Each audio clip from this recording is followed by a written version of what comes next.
we are going to make the shapes. So there is a vehicle design. We will add some different pictures into it.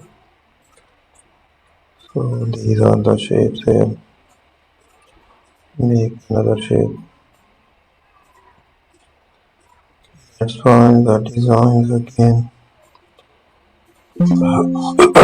Use a paint. Add a razor tool over it so that you can get the idea how to get uncovered these shapes.